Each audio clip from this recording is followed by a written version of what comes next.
Welcome back friends. जब हम बात करते हैं इंग्लिश बोलने की या इंग्लिश सीखने की, तो बेसिकली हमारा कॉन्सेप्ट क्या होता है कि हम अपनी जो भी बातें हैं वो दूसरों तक हम पहुंचाना चाहते हैं थ्रू इंग्लिश मीडियम, या कह सकते हैं कि हिंदी की बातों को इंग्लिश में कन्वर्ट करके हम बोलना चाहते हैं। ये हमारा टारगेट होता है, बिकॉज हिंदी जो है वो हमारी मेन लैंग्वेज है, उसको हमें इंग्लिश में कन्वर्ट करना है। लेकिन कभी कभी क्या होता है कि अगर हम इंग्लिश को डायरेक्टली हम सीख लें, इंग्लिश को ही हम पढ़ना शुरू करें, इंग्लिश की स्टोरीज को हम डायरेक्ट कन्वर्ट करना शुरू करें, तो हमारा जो इंग्लिश कॉन्वर्सेशन है वो थोड़ा आसान हो जाता है। और फिर इसका एक फायदा ये होता है कि हमें, क्योंकि इंग्लिश में ही बात करना है, तो हमें इंग्लिश के वर्ड्स के बारे में पता लगता है। जैसे कि मैंने आपके सामने की स्टोरी लिखी हुई है, ये स्टोरी बहुत छोटी सी कहानी है इसमें, ठीक है। लेकिन स्टोरी में हम क्या सीखेंगे, कुछ इंपॉर्टेंट वर्ड्स होंगे कि एक छोटी सी पैराग्राफ में किस तरीके से अपनी पूरी बात को दूसरों तक पहुंचा सकते हैं, एक मैसेज के थ्रू भी हम अपनी बात दूसरों तक पहुंचा सकते हैं। तो चलिए एक सीखते हैं इस कहानी को कि कैसे एक स्टोरी के माध्यम से अपनी हम इंग्लिश को इंप्रूव कर सकते हैं। चलिए स्टार्ट करते हैं। देखिए, कहानी का टाइटल आप देख पा रहे होंगे, द लॉस्ट पपी।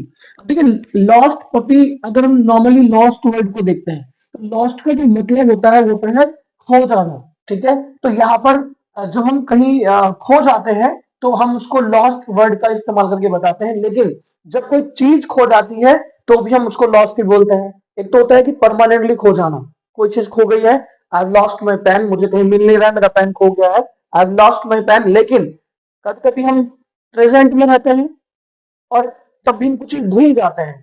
हम हमसे कोई बात कर रहे हैं, हम उसका जवाब सही से नहीं दे पा रहे हैं, या फिर हम कहीं और ध्यान हमारा चला गया है, तो हमसे यही बोला जाता है, are you lost somewhere, no I am not. तो ये इस तरीके से लॉस्ट का यूज होता है। लेकिन यहाँ पर एक पपी है जो खो गया है, उसके बारे में हम देखेंगे। तो पहले ही लिखा हुआ है आ लिटिल। देखिए, इसको बोलते वक्त हम क्या करते हैं, ए बोल देते हैं। ए ए ए ये अकेला लिखा होता है तो ये ए होता है। लेकिन जब ये किसी के साथ जुड़ा होता है तो उसको हमेशा प्रोनाउंस करेंगे आ। तो इसको हम बोलेंगे आ, जो कि एक आर्टिकल होता है जो एक चीज को हमेशा दर्शाता है, सिंगुलर चीज को हमेशा दर्शाता है। लिटिल बॉय, एक छोटा सा लड़का, एक छोटा सा लड़का है। A little boy name Rohan, जिसका नाम क्या दिखा हुआ है, रोहन। एक छोटा लड़का जिसका नाम क्या है, रोहन। फाउंड, फाउंड मतलब होता है मिलना, किसी चीज का मिलना होता है फाउंड, यानी कोई चीज हमें मिली उसको हम फाउंड बोलेंगे, पास्ट के लिए बोलेंगे क्योंकि पास्ट में कोई काम हुआ है। तो फाइंड का सेकंड फॉर्म होता है फाउंड। तो फिर से मैं बोलता हूँ, अ लिटिल बॉय, एक छोटा लड़का, नेम रोहन, जिसका नाम रोहन था, फाउंड अ लॉस्ट पपी, उसको मिलता है, क्या मिलता है, अ लॉस्ट पपी, एक खोया हुआ पपी जो शायद अपने मालिक से बिछड़ गया था, या फिर कह सकते हैं कि अपने, जो उसका अपना खुद का परिवार है उससे बिछड़ गया था।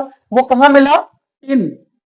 इन आप जानते हैं कि एक प्रीपोजिशन होता है, इसका यूज हम करते हैं जब कोई चीज किसी चीज के अंदर होती है या किसी दायरे में होती है या किसी बाउंड्री के अंदर कोई चीज होती है। तो in the rain, in the rain मतलब है बारिश में, बारिश पड़ रही थी और वो बारिश के अंदर था, इसका मतलब है कि वो बारिश में भीग रहा था। कोल्ड और हंग्री, भूखा भी था और ठंड से भी परेशान था। कोल्ड, अब देखिए कोल्ड एक वर्ड है, कोल्ड को बेसिकली ठंडा बोल देता है। कोई चीज ठंडी होती है तो उसको हम बोलते हैं इट्स कोल्ड। लेकिन जब हम कोई व्यक्ति ठंड से परेशान होता है तो उसको भी हम कोल्ड बोलते हैं। जैसे मुझे कोल्ड हो गया, मुझे जुकाम हो गया, सर्दी खांसी हो जाना, तो वो भी कोल्ड से परेशान था। और उसके साथ साथ में क्या था, हंग्री, भूखा था। एंड एंड यहाँ पर दो शब्दों को जोड़ रहा है, दो शब्दों को जोड़ रहा है, तो ये कनेक्टर होता है। हमेशा ध्यान रखिएगा, इसको कंजंक्शन बोला जाता है, कनेक्टर के तौर पर हम इसको यूज करते हैं। आगे की क्लासेस में आपको मैं इन चीजों के बारे में बता दूंगा, बहुत सारी चीजें। एक विम्पर्ड, देखिए विम्पर्ड का मैंने अंडरलाइन किया हुआ है। विम्पर्ड क्या होता है, विम्पर्ड एक साउंड होता है, मतलब जब कोई व्यक्ति पेन में, या मैंने लिखा हुआ आप देख पाएंगे, विम्पर्ड मेड अ लो साउंड और वीक साउंड। वो जो पपी है बेचारा भीगा हुआ है, भूखा है, तो वो बहुत ही सॉफ्ट साउंड में अपनी आवाज को क्रिएट करता है और बाहर निकाल बोलने की कोशिश करता है। अभी बहुत ज्यादा थोड़ा सा वीक भी है तो तेज आवाज में वो नहीं बोल पाता, सॉफ्टली सॉफ्टली। देखिए विम्पर्ड मतलब होता है the sound which he created, और उसमें भी एक वर्ड लगाया हुआ है जिसको हम कहते हैं एडवर्ब। एडवर्ब एक वर्ड है, आप जानते हैं कि सॉफ्टली जो है वो एक एडवर्ब होता है और उसका यूज होता है किसी चीज के लिए जब कोई काम बहुत ही धीरे से होता है। तो सॉफ्टली एक एडवर्ब है यहाँ पर, ठीक है। तो एक लड़का जिसको एक खोया हुआ पपी मिलता है, वो भूखा है, ठंड से परेशान है और भूख से परेशान है, और वो थोड़ा सा साउंड क्रिएट करता है। तो वो रोहन की तरफ शायद रोहन को देखकर कह सकते हैं साउंड क्रिएट करता है। तो रोहन क्या करता है, रोहन ब्रॉड, देखिए तो इनका सेकंड फॉर्म यहाँ पर यूज हो रहा है डॉट। रोहन उसको लेके आता है, उसको लेके आता है, कहाँ लेके आता है, अपने घर लेके आता है। Rohan brought it home, it वहां पर उस डॉट उस कॉपी के लिए यूज हो रहा है। गिव इट उसको देता है, क्या देता है, देखिए यहाँ पर कॉमा लगा हुआ है, कॉमा मतलब है कि रोहन ब्रॉट इट होम एक अलग सेंटेंस हो गया, गिव इट फूड एक अलग सेंटेंस हो गया। तो जब इस तरह की हमें सेंटेंस डिफरेंशिएट करने होते हैं, अलग अलग दिखाने होते हैं, तो हम कॉमा लगा देते हैं बीच में। तो रोहन उसको घर लेके आया, गिव इट फूड उसको खाना देता है, give it the second form of give. ये बेसिक सी चीजें हमें सीखनी होंगी। एंड नेम्ड, और उसको उसको क्या नाम दिया, देखिए यहाँ पर हमने एक और पहले नेम पढ़ा था, फिर से नेम पढ़ाया है। तो नेम हमने उस लड़के का नाम दिया था रोहन, लेकिन यहाँ पर रोहन ने भी उस पप्पी को एक नाम दिया है, क्या नाम दिया है, लकी। इसका मतलब जब कुछ दिन बीत जाते हैं, कुछ दिन बाद की बात करते हैं, लकी बार्क्ड लाउडली, मतलब समझ रहे हैं, लकी कौन है यहाँ पर, डॉग का जो पपी है, मतलब पपी उसकी बात कर रहे हैं। और बार्क्ड होता है उसका मतलब अपना साउंड करना, भौंकना। और एक सॉफ्टली वर्ड यहाँ था, एक लाउडली वर्ड यहाँ है। तो देखिए दोनों एडवर्ब है, ये भी लाउडली भी एडवर्ब है और सॉफ्टली भी एडवर्ब है। तो एक छोटी सी आइडेंटिफिकेशन यहाँ पर मैं एडवर्ब की आपको देना चाहूंगा कि जब कभी किसी वर्ड में एल वाई लगा रहता है, मैं हर वर्ड की बात नहीं करूंगा, मैं अभी फिलहाल एल वाई या मोस्टली किसी भी देखिए लाउड क्या है, सॉफ्ट क्या है, ये सब हमारे एडजेक्टिव्स होते हैं। ठीक है, जब एडजेक्टिव्स में एल वाई लग जाता है तो वो बन जाता है एडवर्ब। तो इसीलिए ये दोनों एडवर्ब है, यहाँ पर धीरे वाला साउंड था, यहाँ पर जोर वाला साउंड था। तो लकी बार्क्ड लाउडली, लकी जोर से भौंका, भौंका उसके कारण क्या दिया, सेविंग रोहन फ्रॉम। सेविंग मतलब हम जानते हैं सेविंग माने बचाना होता है, किसी चीज की बचत करना भी सेविंग होता है।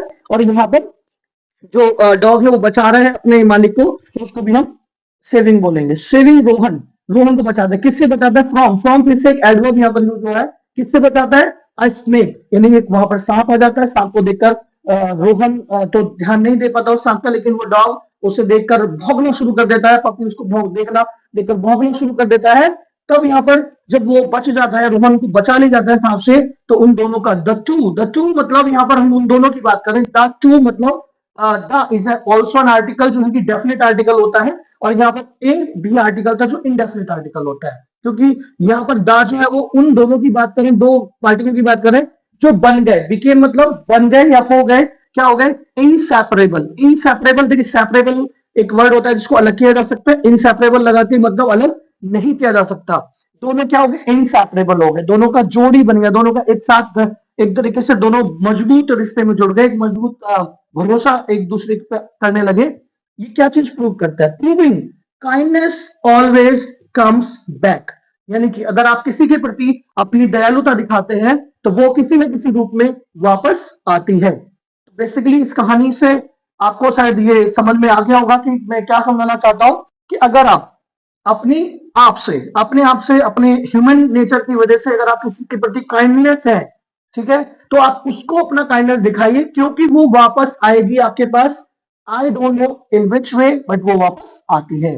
तो देखिए मैंने यहाँ पे दो डिफिकल्ट वर्ड आपके लिए निकाले हैं, विम्पर्ड एंड इनसेपरेबल। विम्पर्ड का मीनिंग मैंने आपको बताया था, मेड अ लो साउंड और a weak sound due to pain और एनीथिंग एल्स।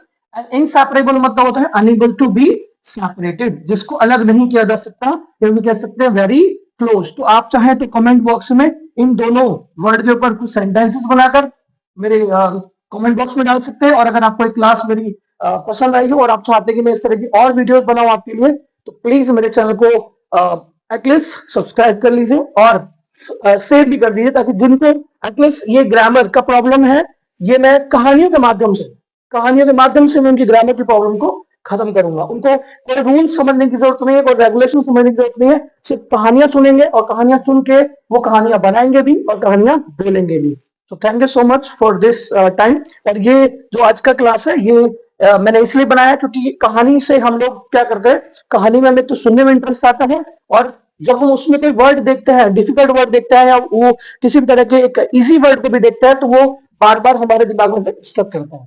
तो thank you so much once again, and please do not forget to hit the bell icon, क्योंकि अगली वीडियो को पाने के लिए आपको बेल आइकन को दबाना बहुत जरूरी हो जाता है।